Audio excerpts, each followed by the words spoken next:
It was May 5, 1999, a quiet spring evening in the sleepy coastal town of Deal, Kent. The streets were calm, the sea breeze rolled in with its familiar salt-tinged scent, and most families were winding down for the night. But inside one particular home, tensions were rising to a dangerous breaking point. Debbie Griggs, a 34-year-old mother of three, was known for her warmth, kindness, and the way she doted on her children. To neighbors and friends, she was the kind of woman who always wore a smile, always helped others, and never had a bad word to say about anyone. But behind closed doors, inside her marriage with her husband Andrew, things were far darker than anyone could have imagined. For years, Debbie's marriage had been strained. Andrew, by all accounts, was controlling, quick-tempered, and emotionally distant. He presented himself as a respectable man, but those who knew him closely often sensed something unsettling beneath his carefully crafted exterior. Debbie, on the other hand, wanted nothing more than to create a safe, loving environment for her children. But her patience had limits, and by 1999 she had reached them. Friends later revealed that Debbie had been seriously considering leaving Andrew. She had quietly spoken about starting a new life, away from his manipulation, and she had even consulted a divorce solicitor. It was a dangerous secret because Andrew was the kind of man who couldn't stand losing control. That fateful evening, Debbie was last seen at her home.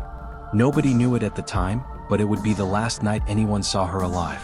The following morning, neighbors noticed something strange. Debbie's silver car was parked outside, but the house itself seemed unusually quiet. Andrew claimed that Debbie had left suddenly, walking out of the family home after an argument.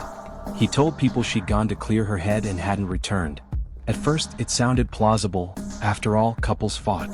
But Debbie was not the type of woman to just abandon her children, her job, and her entire life without a trace. As hours turned into days, worry began to spread. Debbie's family and friends grew frantic, calling her phone, reaching out to hospitals, searching the town. Nothing. Debbie had vanished. Andrew, meanwhile, appeared oddly calm. Instead of showing concern or actively participating in the searches, he carried on with an air of detachment. When police questioned him, he repeated the same story. Debbie had stormed out after a fight. He insisted she'd probably return when she'd cooled off. But deep down, investigators sensed there was something wrong, something in his demeanor that didn't sit right. Debbie's family refused to believe Andrew's story. They knew her too well. Debbie was devoted to her children. She would never have left them behind. Police began digging deeper. Andrew's inconsistencies became glaring. His timeline shifted, his details contradicted themselves, and his behavior seemed increasingly rehearsed. Behind the scenes, detectives started treating the case not as a missing person report but as something far more sinister. Yet there was a problem. There was no body. No clear evidence of foul play. Just suspicion. Weeks passed, then months, then years. The trail grew cold. Debbie's disappearance haunted her family, devastated her children, and cast a permanent shadow over the quiet town of Deal. Rumors spread. Whispers circulated that Andrew had killed her, buried her body, and gotten away with it. But without proof, the case remained open, unsolved, and agonizingly out of reach for justice. Andrew remarried not long after Debbie's disappearance. To some, it was a shocking move, almost indecent in its speed. To others, it was confirmation of what they had long suspected. Andrew had moved on because he knew Debbie wasn't coming back. Over the years, he tried to live a normal life as though the past had been neatly buried. But the thing about secrets, especially dark ones, is that they never stay hidden forever. For over 2 decades, Debbie's loved ones carried a wound that never healed. Her children grew up without their mother. Her family fought for answers. And the community never forgot the chilling story of the mother who vanished one spring night and was never seen again. But what no one could have predicted was that more than 20 years later, the truth would finally come to light, and it would be more horrifying than anyone had imagined. The disappearance of Debbie Griggs quickly became the kind of mystery that haunted an entire community. For weeks, posters with her smiling face were plastered across the streets of Deal. Volunteers joined search parties, combing the coastline, the woodlands, and abandoned buildings in desperate hope of finding even the smallest clue. Her friends called out her name into the night, waiting for a reply that never came. And yet, in the center of it all, her husband Andrew seemed disturbingly composed. When detectives questioned him further, they noticed the rehearsed quality in his words. He repeated his story almost verbatim, never faltering, as if it had been carefully memorized. He said Debbie had walked out after an argument, and that was the end of it. But what unsettled investigators was not just what Andrew said, it was what he didn't say. There was no sign of genuine grief, no frantic desperation to locate the mother of his children. His calmness was not the calmness of a worried husband. It was the calmness of a man who already knew the outcome. Still, the police faced a crippling obstacle. There was no body, no clear evidence of foul play. Without proof, they couldn't make a case stick, no matter how suspicious Andrew appeared. Debbie had simply vanished into thin air. The law required more than intuition, and Andrew knew it. He moved forward with his life, living as though the woman he once called his wife had never existed. For her family, time passed like a slow, suffocating nightmare. Debbie's mother refused to give up hope, clinging to the idea that her daughter might one day walk through the door. Her siblings carried anger like a weight on their shoulders, convinced that Andrew had stolen Debbie from them but powerless to prove it. And her children grew up in the shadow of her absence, robbed of the one person who had loved them unconditionally. Years slipped by, the case collecting dust in the files of the Kent police.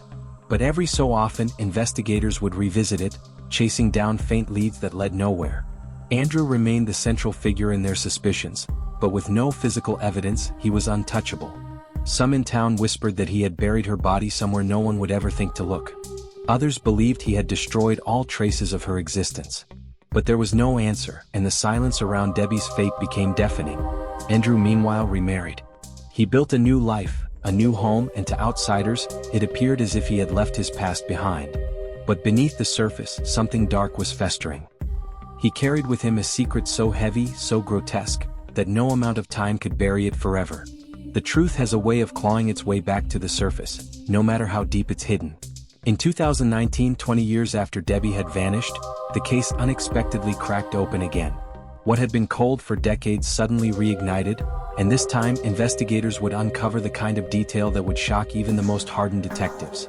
Andrew had lived freely for 2 decades, but he could not outrun the truth forever.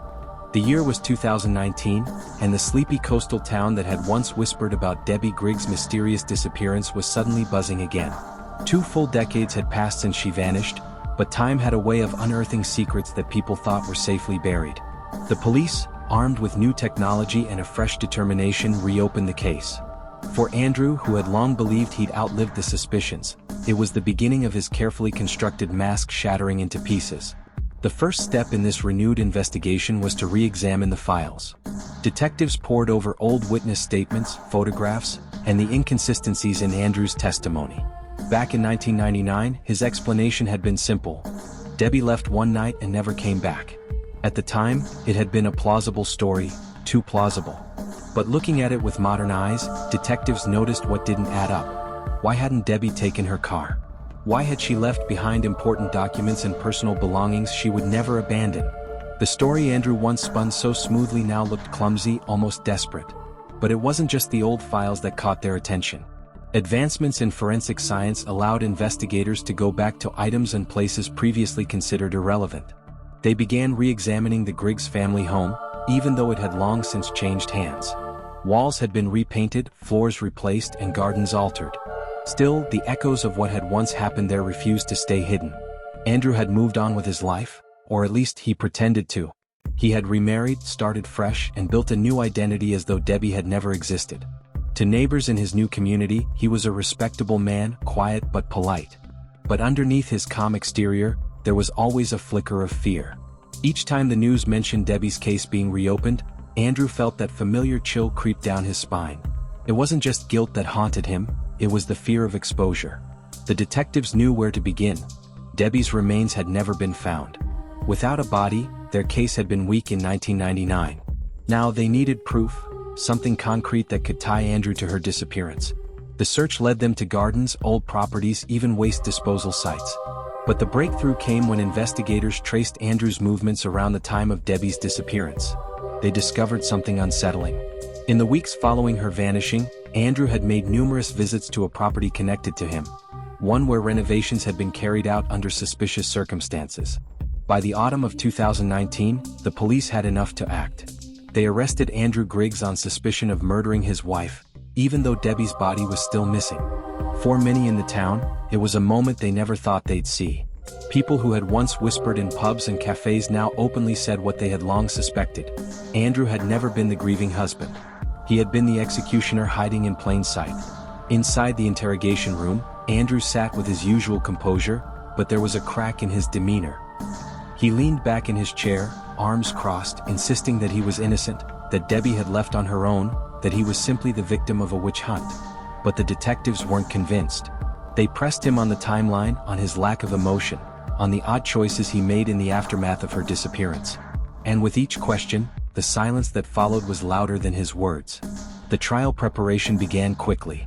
The prosecution built their case around Andrew's motives: his crumbling marriage, his financial struggles, and his desire to rid himself of Debbie without facing the costs of divorce. Witnesses who had been silenced by time were brought back into the spotlight. Friends and relatives recalled Debbie's fear of Andrew, the controlling way he spoke to her, and the bruises she sometimes tried to hide. Then came the forensic evidence, traces that had gone unnoticed 2 decades earlier. Tiny fragments, overlooked details, all pieced together like parts of a puzzle. And slowly the picture became clear. Andrew hadn't just been a liar. He had been a killer. The case was stronger than it had ever been, but it was still missing its most important piece: Debbie's body. Without it, Andrew's defense team argued, there could be no definitive proof of murder. Yet the weight of circumstantial evidence was crushing, and the community waited with bated breath as the trial date approached. For the first time in 20 years, justice no longer seemed like a distant dream, it was within reach. Andrew, however, wasn't done playing his game. Behind the closed doors of his cell, he was already planning how to twist the narrative once again, how to convince a jury that he was a victim of bad luck and overzealous detectives. But outside those walls, Debbie's story was finally being heard, louder and clearer than ever before. This was no longer a tale of a woman who had simply vanished.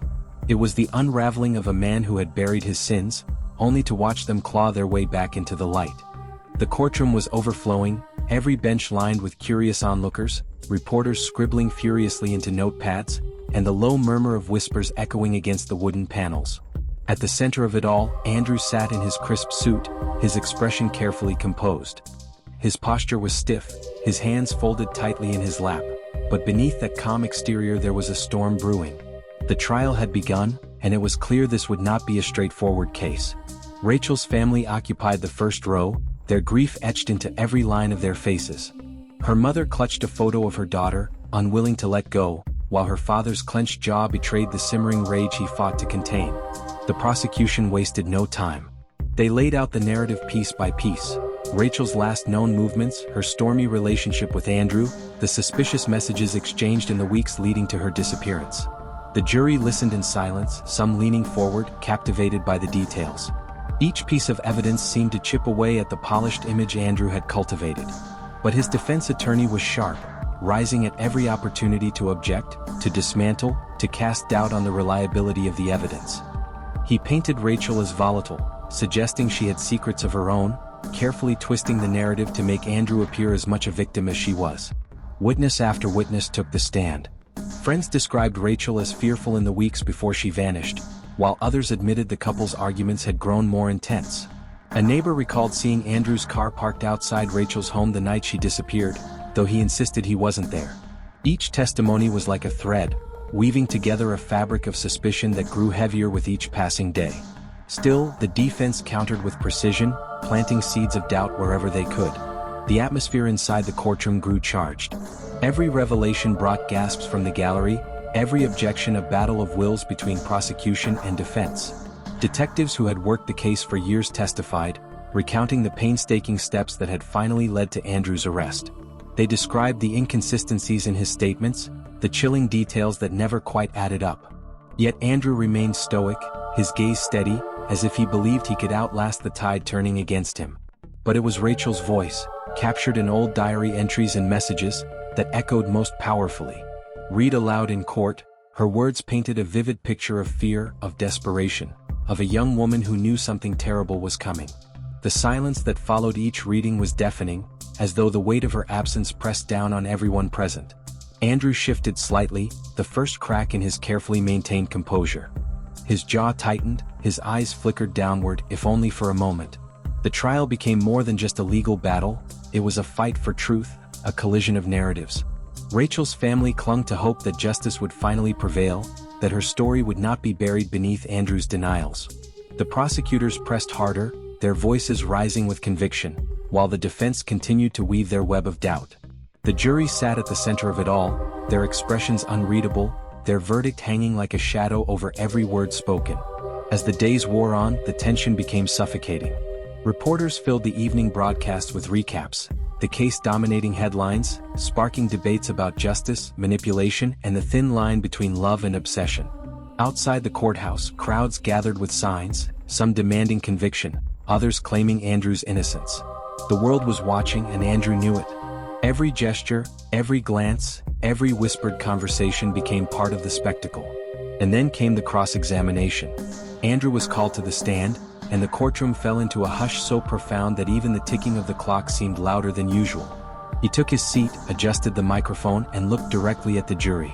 His lawyer had prepared him well, but the prosecutors were relentless. Question after question chipped away at his narrative, forcing him to explain the inexplicable, to confront the contradictions in his story. His voice wavered once, just briefly, and it was enough to stir a ripple of unease across the jury. Rachel's parents stared at him, their eyes unblinking as though willing the truth to finally burst through the lies. Andrew's composure was cracking, slowly but unmistakably. The courtroom leaned forward, sensing that the mask he had worn for so long was beginning to falter. The trial was far from over, but the battle lines had been drawn. The next days would bring the sharpest revelations yet, truths long hidden threatening to come into the light. For Andrew it was becoming clear, this was no longer a game he could control. The air inside the courtroom grew heavier with each passing day, as though every revelation added another invisible weight pressing down on those within its walls. The jurors had begun to look weary, but their eyes remained fixed on the drama unfolding before them. By the time Chapter 5 of this grim trial began, it was clear that the facade Andrew had so carefully maintained was crumbling piece by piece. The prosecution introduced new evidence that sent a ripple of shock through the room. For weeks, investigators had quietly combed through Andrew's digital life, and now they unveiled what they had found: deleted messages, fragments of conversations recovered from old devices, and disturbing online searches that suggested Andrew had spent nights researching ways to make a body vanish without leaving a trace. The courtroom erupted with whispers. The judge called for silence, but the damage was already done. The jurors glanced at one another, unease written plainly across their faces. Andrew sat frozen, his jaw tight, his eyes fixed on the floor. His attorney leapt to his defense, insisting the searches proved nothing, that anyone could type strange things into a search bar out of idle curiosity. But the timing was damning. Those searches were made in the days leading up to Rachel's disappearance. The coincidence was too sharp, too unsettling. Rachel's closest friend was called to the stand next. Her voice trembled as she recounted the last phone call she ever had with Rachel, the night before she vanished. She said Rachel had sounded terrified, whispering as though she feared someone might be listening. "If something happens to me," she had said, "don't believe him." Those words hung in the courtroom like a ghost, a chilling echo of a warning unheeded. The gallery sat in stunned silence, even the reporters lowering their pens for a moment as the weight of her testimony sank in. Andrew's composure, once unshakable, began to falter more visibly now. He tapped his fingers against the table, shifted in his seat, and avoided the eyes of the jury. His defense attorney worked tirelessly to dismantle the friend's credibility, questioning her memory, suggesting she was embellishing to make Andrew look guilty. But the damage lingered. The image of Rachel, whispering into the phone with fear in her voice, could not be erased. Outside the courthouse, the trial had taken on a life of its own. Crowds gathered every morning, shouting at Andrew as he was led inside, waving signs demanding justice for Rachel. News anchors debated endlessly on television, experts speculating about whether the evidence was circumstantial or airtight. For Rachel's family, each day was a fresh wound, their grief sharpened by the gruesome details laid bare in front of strangers. Then came the revelation no one expected. A detective took the stand with a grim expression, holding up photographs taken from a hidden storage unit Andrew had rented under a false name. Inside were Rachel's belongings, her scarf, her bracelet, her journal, all items her family had reported missing. The courtroom gasped, the sound echoing like thunder. Andrew's face drained of color, his mask finally cracking wide open. The defense scrambled to explain, claiming the items had been planted, that someone else had access to the unit. But the jury wasn't convinced. The photographs told their own story, one of obsession, control, and possession. Rachel hadn't simply disappeared, she had been erased piece by someone who wanted to own her even in death. As the day ended, Andrew sat slumped in his chair, no longer the polished, confident man who had walked into court on the first day. His eyes were hollow, his hands trembling ever so slightly. The trial was far from over, but the tide had turned. For the first time, it wasn't just Rachel's family or the prosecutors who believed Andrew was guilty. It was the jury too. The walls were closing in and Andrew knew it. Andrew sat rigid in his chair, the courtroom air pressing down on him like a weight he could no longer bear. His lawyer whispered frantically, urging him to stay composed, but the jurors had already seen what mattered, the trail of darkness that led straight back to him. Every new piece of evidence stripped away the carefully crafted facade he had maintained for years. The online searches were damning, the hidden storage unit was worse, but the final blow came when Rachel's journal was read aloud. Her words, written weeks before her death, painted a chilling picture of her growing fear of Andrew. "If anything happens to me," one entry read, "it will be because of him." The room fell into a suffocating silence. It was no longer a case of circumstantial evidence. It was Rachel speaking from beyond the grave. The defense attempted to claw back some control, painting Rachel as paranoid, her fears exaggerated. But their voices sounded hollow against the tidal wave of truth. Witnesses lined up one by one, each adding another nail to Andrew's coffin. Friends testified about Rachel's withdrawn behavior, the way she had stopped going out alone, how she jumped at shadows that weren't there. A coworker recalled Rachel breaking down in the office bathroom, whispering that she felt she was being watched. Even neighbors spoke of late-night arguments, Rachel's voice muffled through walls, followed by silence. Piece by piece, a portrait of terror was painted, terror that could no longer be ignored. Andrew's mask cracked further when a former friend of his was called to the stand. The man described nights when Andrew would speak in chilling tones about control and how no one could ever really leave him. He recounted moments where Andrew's charm would flicker, replaced by something colder, something unrecognizable. As these stories unfolded, Andrew's composure shattered. His once confident posture shrank. He looked smaller, almost caged, his hands clenched so tightly on the table that his knuckles turned white. The jurors noticed. The gallery noticed. Everyone could see the transformation, the mask of the confident man slipping to reveal the predator underneath. The prosecution delivered its most devastating evidence when phone records were introduced. The calls, traced to Andrew's location, aligned perfectly with the timeline of Rachel's disappearance. GPS data placed him in the secluded wooded area where her remains were found. Surveillance footage, grainy but undeniable, showed his car passing through toll roads at times he swore he was elsewhere. Lies unraveled, alibis crumbled, and Andrew had nowhere left to hide. The jury leaned forward, watching his every twitch, his every swallowed breath. They no longer saw a man wrongfully accused. They saw a man finally cornered by his own truth. As the trial edged closer to its conclusion, the once dominant Andrew became a shadow of himself. He sat hunched, no longer defiant but defeated, as if realizing that the walls he had built around his lies had caved in. The prosecution's narrative was airtight. Andrew had stalked Rachel, controlled her, terrorized her, and ultimately silenced her when she threatened to escape his grasp. The defense, desperate and exhausted, could do little more than beg for doubt. But doubt had long since evaporated. The jurors' faces were etched with grim resolve. They knew where this story was heading. The question was no longer whether Andrew had done it, it was whether justice would finally catch him before he slipped into the shadows again. The courtroom air had shifted into something suffocating, like the walls themselves were pressing in on Andrew. Hours of testimony had carved through the carefully constructed image he had spent years maintaining. The jury's eyes had hardened, some cold, some filled with quiet disgust. He sat there motionless, his suit wrinkled now, his hair damp from sweat.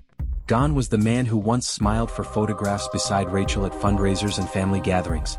What remained was a hollow shell, trapped under the weight of evidence that seemed to scream louder with every passing minute. The prosecutor's final witness was brought in. It was Rachel's younger sister, Emma. She walked to the stand with trembling steps, clutching a tissue in one hand. The silence in the room was absolute as she raised her hand and swore to tell the truth. Her eyes locked on Andrew and a shiver seemed to run down her spine. She spoke softly at first, recalling the days leading up to Rachel's disappearance. She described Rachel's growing fear, the frantic late-night phone calls where she whispered about how Andrew's behavior had changed. How he no longer hid his rage behind closed doors, how the smallest disagreements spiraled into screaming matches that left Rachel in tears. Emma's voice cracked as she repeated Rachel's haunting words, "If something happens to me, it'll be because of him." The jurors shifted in their seats. That sentence lingered like smoke in the courtroom, wrapping itself around Andrew's already suffocating frame. He dropped his gaze to the desk, but not before a few jurors caught the flicker of anger in his eyes, the same anger Rachel had seen behind closed doors. Andrew's defense attorney tried to object, tried to redirect the focus toward the uncertainty of circumstantial evidence, but his words felt weak, almost fragile. The jury wasn't buying it anymore. Every shred of testimony, every photo, every timestamp had built into a mosaic of guilt that was impossible to ignore. The prosecutor leaned into the jury with their closing argument. They painted the picture plainly. Rachel, a woman full of life who dreamed of building a family, trapped in a marriage with a man whose obsession with control became a death sentence. They spoke of patterns, the escalating violence, the possessiveness, the lies. And then they showed the final piece. Rachel's journal, open to the last entry she had written days before vanishing. The ink trembled on the page, but the message was unmistakable. "I'm afraid of him. I don't know how much longer I can survive this." The courtroom was still. Emma sobbed quietly, her shoulders shaking. The prosecutor's voice cut through like a blade. "Rachel isn't here today to testify, but she left us her voice, and she told us who to look at. Do not let her words fall into silence." Andrew sat rigid, his jaw clenched so tightly it seemed to tremble. He had no words left. His attorney made one final plea, urging the jury not to act on emotion, but even he sounded defeated. The mask was gone. Andrew's silence said more than his lawyer ever could. The jury left the room, the heavy door slamming behind them. Time stretched unbearably long. The gallery whispered in hushed tones. Emma sat with her face buried in her hands, and Andrew stared at the floor, tapping his fingers against his knee as if counting seconds. When the jury returned, the entire room rose. The foreperson held a slip of paper in their hands, the weight of justice written in black ink. They didn't meet Andrew's eyes as they read the verdict aloud. "We, the jury, find the defendant guilty of murder in the first degree." Gasps echoed through the room. Emma broke down, clutching her mother in sobs of both grief and relief. The prosecutor closed their eyes and exhaled, the weight of years of work finally resolved. Andrew sat frozen, his face slack as though his mind refused to process what had just been said. When the judge asked if he had anything to say before sentencing, he finally lifted his head. His voice was low, shaky, yet filled with defiance. "You've all made a mistake. I loved her. I did everything for her. This is all a lie." His words were drowned out by the judge's gavel striking wood. The sound was final, unforgiving. The sentence was life in prison without parole. Andrew's legs buckled slightly as the guards moved in to take him away. For the first time in years, the man who thrived on control had none. His wrists were bound, his life sealed within cold steel and concrete. As he was led past the gallery, Emma stared at him one last time, not with fear but with something else. Vindication. The story didn't end with his sentence, though. Outside the courthouse, reporters swarmed, cameras flashing, microphones shoved toward anyone willing to speak. Rachel's family gave a short statement, thanking the jury for giving Rachel her voice back, for ensuring her story wouldn't vanish into silence. But when the cameras turned away, the reality remained. Rachel was still gone. No verdict could bring her back. The town that once whispered rumors about Rachel and Andrew now spoke with certainty. They told each other not of the woman who must have run away, or might have been unstable, but of the man who had hidden behind charm while carrying darkness in his chest. Rachel's name would not fade. Her journal entries, her voice recorded in fragments, her sister's trembling testimony, they became the echoes of a woman who refused to be erased. And though Andrew would rot behind bars, the memory of Rachel lived in every word, every tear, every person who stood in that courtroom and demanded justice. Her story was no longer about silence. It was about survival. Even if her body was gone, her truth had survived, louder than Andrew's lies, stronger than his control. Rachel had the final word. The night air outside was still, carrying with it the faint hum of city life. Inside the courthouse, however, silence reigned heavy after the verdict. Rachel sat stiff, her face pale, the composure she had worn like a mask for so long now crumbling into visible cracks. The gavel had fallen. Her world, the carefully constructed illusion of control, charm, and deceit, was shattered with three simple words: guilty of murder. The audience in the courtroom barely moved, as if frozen in the gravity of the decision. Some people gasped, others whispered, but most simply watched in stunned silence. Rachel turned her head slightly, her eyes scanning the rows of faces, looking for sympathy, looking for someone to believe her still. But no one met her gaze with anything except cold judgment. Even those who once trusted her could now see what had always been there. A manipulative woman who believed she could outwit the system.